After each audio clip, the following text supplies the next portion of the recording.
Hey, what's up everyone? Morey Croson here, and today we're going to be going over one simple thing you could do within your hand or your wrist that will increase your turnover time and foot contact time. And we'll start the video right now. This is the newest edition of the Performance Lab. Reach your individual goals. You don't want to just talk about straight line speed. We also want to talk about your ability to be quick. We break down your video. Let's make you into the quarterback I know you can become.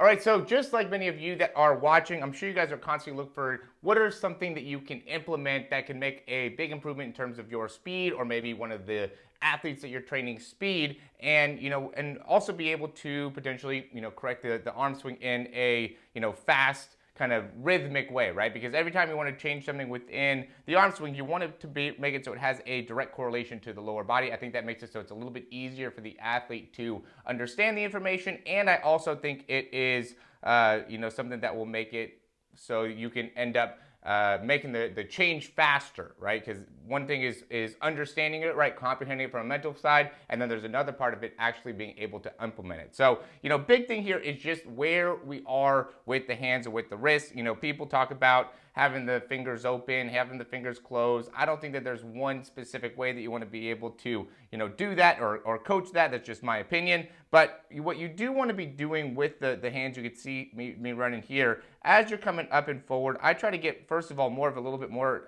out in front, horizontal running with my hand. So then that makes it so my foot can end up going a little bit more horizontal. And then as I'm going through here, I'm actually trying to create a load within my wrist. So I'm going and I'm manually going and flicking my wrist up like that to get my thumb and my pinky to be able to come upwards. In comparison to, when you're really not coached that, a lot of times what will end up happening is you get these extra kind of sideways arm motions. You could also be getting too high with the hands, becoming across with the hands. So you could just see that, just not in sync with what he's doing within the wrist. This is before he, I started going over and coaching some of the things that have to do with like his turnover, his wrist position, really, green with his running here. When he first started, and by the time he was done, he was able to actually run over 18 miles an hour, which was really impressive for his first time coming in and doing any time of sprint training. So a lot of times we see improvements of 2 to 3 miles an hour just by starting to make some corrections within,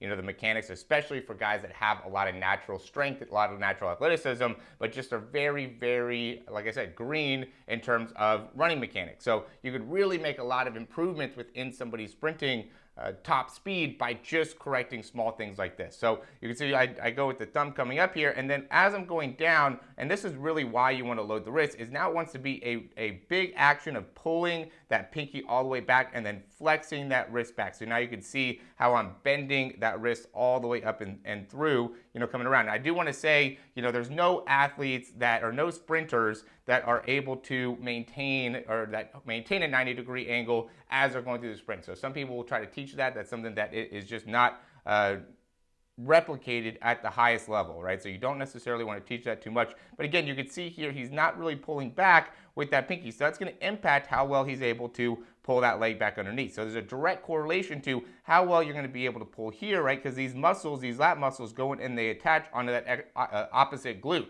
And so when we're in this maximum hip flexion and we start the process of bringing that leg back underneath, we want to be able to connect pulling back with that pinky with being able to pull that leg back underneath to make it so we're landing more underneath the hip, right? Not way out in front of us, right? So you got to be able to sync up what we're doing here.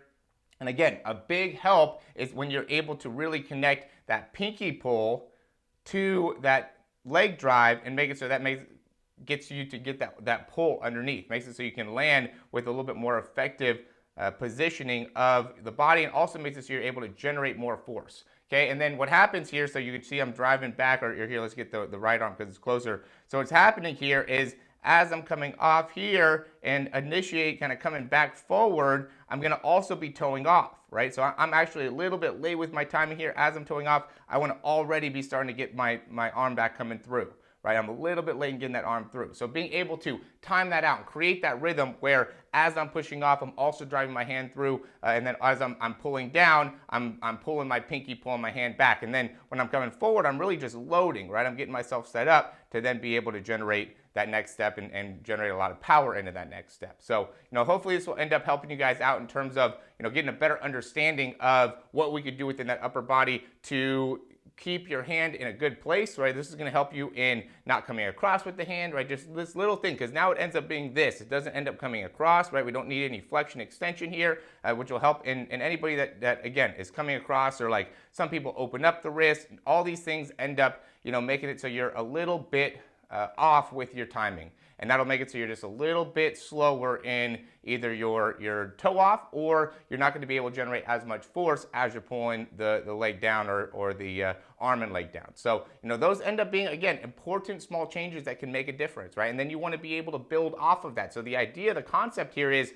okay, now we start operating at a higher level, right? Now we start being able to run a little bit faster. When you run a little bit faster, that engages the hamstring more, that engages the core more, that engages your calves and the ankle stabilizers and your lats and all the muscles that have to act in order to make it so you run faster. Now all of your body starts to be able to incorporate that and perform at a higher level in one synchronized action. And so that will make it so your overall performance within everything will improve, right? You throw better, you sprint better, you can swing better, you can do a lot of different things better, kick better. And so you want to be able to understand how sprinting, why it's such a great fundamental mechanic to be able to understand, is because of how it translates into so much more than just sprinting, and so much more than just the ability to have like that fast twitch muscle fiber. Everything is going to be, about rhythm and timing. And so once you can sync up your body to make it so it's all working in one great rhythm, you're going to be able to gain more strength and gain more power. That is the biggest thing with when you're doing squats,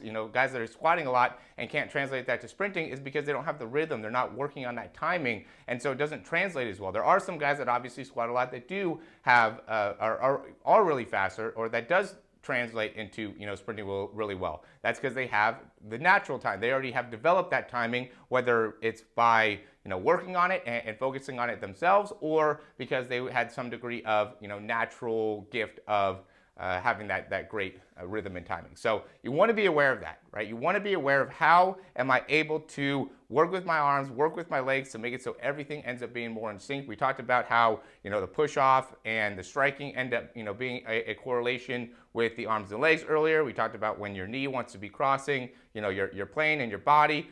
So we talked a lot about it, a lot of different things that go with sprinting. So there's plenty of information here, plenty of resources to be able to help you out in terms of building your overall speed, but nothing is going to be as beneficial as working with a coach, right? If you could actually get some fundamentals to be able to work on, it'll make it so now you have a degree of specific guidance of how you can improve.